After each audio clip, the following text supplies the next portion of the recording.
వారి సమస్య గురించి ఆలోచించే శక్తి సంతరించుకున్న ఎక్కువ మంది అస్పృశ్యులు నమ్మేదేమనగా, అస్పృశ్యుల సమస్య పరిష్కారానికి గల ఒక మార్గం హిందూయిజాన్ని పరిత్యజించి ఇంకొక మతంలోకి మార్పిడి చెందడమే. 31 మే 1936 నాడు బాంబేలో జరిగిన మహర్ల మహాసభలో ఈ మేరకు ఏకగ్రీవంగా 25వ తీర్మానాన్ని ఆమోదించారు. ఆ మహాసభ మహర్ల మహాసభ అయినప్పటికీ భారతదేశమంతటా కల అస్పృశ్యుల మద్దతు ఆ తీర్మానానికి లభించింది. ఏ తీర్మానము అంతటి అలజడిని సృష్టించలేదు. హిందూ సమూహము దాని పునాది నుండి చలించింది. చర్య వెనుకనున్న అస్పృశ్యుల మీద తిట్లు, శాపనార్థాలు, బెదిరింపులను కుమ్మరించారు.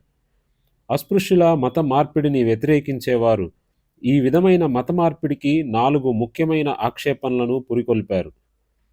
1. మత మార్పిడి వలన అస్పృశ్యులకు కలిగే లాభమేంటి? మత మార్పిడి అస్పృశ్యుల స్థితిలో ఎలాంటి మార్పును తీసుకురాజాలదు. 2. అన్ని మతాలు సత్యమే, అన్ని మతాలు మంచివే, మతాన్ని మార్చుకోవడం అనేది నిరర్ధకమే. 3. అస్పృశ్యుల మత మార్పిడికి దాని ప్రవృత్తిలో రాజకీయ స్వభావం ఉంది. 4. అస్పృశ్యుల మత మార్పిడి విశ్వాసం మీద ఆధారపడలేదు, కాబట్టి ఇది మనఃపూర్వకమైనది కాదు. పై ఆక్షేపణలు అవివేకమో అపరిపూర్ణమో నిరూపించడానికి సుదీర్ఘ వాదన అవసరం లేదు. ఆఖరి ఆక్షేపణను మొదట తీసుకుందాం. చరిత్రలో ఎటువంటి మతపరమైన ప్రేరేపణ లేని మతమార్పిడి జరిగిన నిదర్శనాలు కొల్లలు. క్లోవిస్ అతని పౌరులు క్రైస్తవత్వానికి మారిన వైనం ఎటువంటిది? ఎథెల్బర్ట్ అతని కెంట్ పౌరులు క్రిస్టియన్లుగా ఎలా మారారు? వారు కొత్త మతాన్ని స్వీకరించడానికి మతపరమైన ప్రేరణ ఉందా? మధ్యయుగంలో క్రైస్తవ మతంలోకి జరిగిన మార్పులను గురించి రెవరెండ్ రైచెల్ మాట్లాడుతూ ఇలా చెప్పారు. ఐరోపాలో గల దేశాలన్నీ ఒకదాని వెంబడి మరొకటి క్రైస్తవ విశ్వాసంలోకి మార్చబడినవి. ఈ మార్పు ఎల్లప్పుడూ పైనుంచి వచ్చినదే గాని క్రింది నుంచి ఉత్పన్నం కాలేదు. రెమిజియస్ అనే బిషప్కు క్లోవిస్ లోబడినారు. తక్షణమే 3000 మంది ఫ్రాంకులు బాప్తిజాన్ని స్వీకరించారు. ఆగస్టన్ ప్రచారానికి ఎథెల్బెల్ట్ లోబడినారు. తక్షణమే మొత్తం కెంటే వారి నిదర్శనాన్ని అనుసరించింది. ఎప్పుడైతే అతని కుమారుడు ఎడ్బాల్ ఆ విశ్వాసాన్ని పరిత్యజించారో అతనితో పాటు కెంటేలో గల పురుషులు కూడా ఆ విశ్వాసాన్ని పరిత్యజించారు.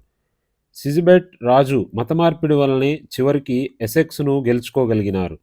ఈ రాజు ఓస్వి అనే ఇంకొక రాజు ప్రభావంతో తనకు తానే బాప్తిజాన్ని స్వీకరించినారు. ఎడ్విన్ అనే రాజు మార్పిడి అయినందువల్లనే నార్థంబర్లాండ్ కొంతకాలం తాత్కాలికంగా లాభపడింది.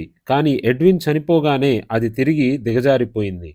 ఆస్వాల్ట్ అనే ఇంకొక రాజు విశ్వాసాన్ని పరివ్యాప్తి చెందడానికి చేసిన యత్నం వల్లనే తిరిగి కొత్తగా విశ్వాసాన్ని స్వీకరించింది.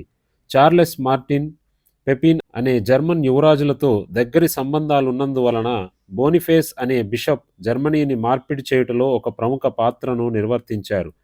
రాజ్యాధికారాన్ని బలవంతంగా చేజిక్కించుకోవడానికి పెపిన్ సైజాన్స్ వద్ద తన ప్రాపకాన్ని ఉపయోగించి చర్చి అనుమతి పొందాడు. హెరాల్ట్ క్రాగ్, హెరాల్ట్ బ్లాస్ట్లాండ్, కనూటే అనే డెన్మార్క్ రాజుల మత మార్పిడి వల్ల డెన్మార్కు, ఉలూఫ్ల మత మార్పిడి వల్ల స్వీడన్, రష్యన్ సార్వభౌమాధికారైన వ్లాడిమిర్ మతమార్పిడి వలన రష్యా లాభపడినవి. ప్రతి ప్రదేశంలో క్రైస్తవము మొదట రాజులను, యువరాజులను మార్చింది. ప్రతి ప్రదేశంలో బిషప్పులు, అచ్చాట్లు దాన్ని ప్రతినిధులుగానే ఉన్నారు. క్రైస్తవం ఇంతటితో ఆగలేదు. ఒకసారి ఒక రాజును పొందిన తరువాత మధ్యకాలం నాటి ధర్మ ప్రచారకులకు ఆ రాజ్యంలో గల వీరులను ఎటువంటి విచక్షణ లేకుండా బాప్తిజాన్ని స్వీకరించేటట్లు చేయటానికి ఎటువంటి ఆటంకం ఉండేది కాదు. రాజైన క్లోవిస్ అడుగుజాడల్లోనే అతని సైనికులైన 300 మంది పవిత్ర క్రతువుకు ప్రవేశాన్నిచ్చారు. ఎథెల్బర్ట్ పౌరులు వారి యువరాజు మతమార్పిడి అయిన పిదప సన్నదులు కాకుండా ఎటువంటి ప్రవచనము లేకుండా బాప్తిజాన్ని స్వీకరించారు. ఇతరులను అనుకరించడంలో జర్మన్లు మాత్రమే తొందరను ప్రదర్శించలేదు. రష్యాలో వ్లాడిమిర్ బాప్తిజాన్ని చేపట్టిన పిదప బాప్తిసానికి మారడానికి ఎక్కువ సంఖ్యలో గుమిగూడటం వలన 100 మందికి ఒకసారి పవిత్ర క్రతువులను అనువర్తించారు. మతమార్పిడి బలవంతంగానైనా లేక మోసంతోనైనా జరిగిన దృష్టాంతాలు చరిత్ర సంగ్రహపరిచింది. ఈ రోజున మతం అనేది ఒక పురాతన సంపత్తిలో ఒక భాగం లాంటిది. వారసత్వంలాగా ఇది తండ్రి నుంచి కొడుకుకు సంక్రమిస్తుంది. అటువంటి మార్పిడిలో యథార్థత ఎంతవరకు ఉంటుంది? అస్పృశ్యుల మత మార్పిడి ఒకవేళ జరిగితే మతానికి గల విలువను గాని ఇతర మతాలకు గల గుణగణాల గురించి మొత్తం చర్చించిన తరువాతనే జరుగుతుంది. అలాంటి మతమార్పిడి యథార్థమైనది కాదని ఎలా అనగలము? ఇంకొక రకంగా ఆలోచించినట్లయితే చరిత్రలో యథార్థమైన మతమార్పిడి ఇదే మొదటి సంఘటన అవుతుంది. అందువలన అస్పృశ్యుల మతమార్పిడి యథార్థతను ఎవరైనా ఎందుకు శంకిస్తున్నారనేది అర్థం కావడం కష్టంగా ఉంది. మూడవ ఆక్షేపణ సరిగ్గా వివేచన లేని ఆక్షేపణ.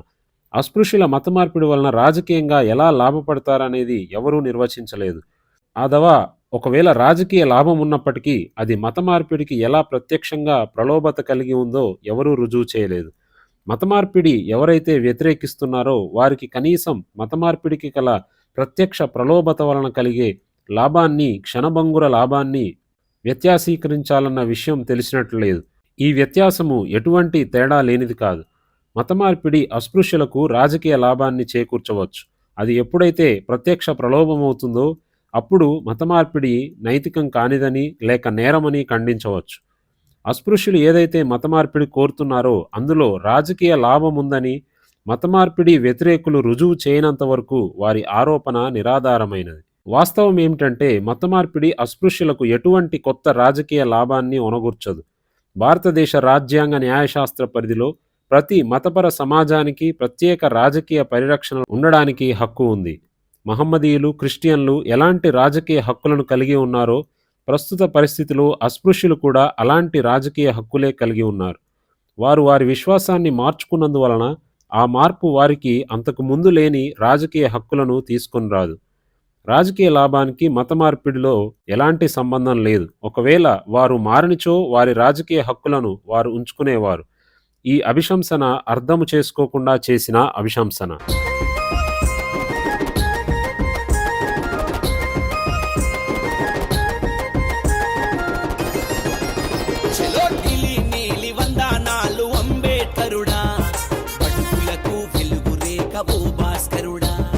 ముందుగానే నీ పాట పాడుకుందుమో, తప్పుల దరువుళ్ళు వేసి ఆడుకుందుమో. అంబేద్కరు ఆశయాల పునాదులు మనమైతే ఎత్తెగరదయ్యో లల్కిలల నీలి జెండ. చలో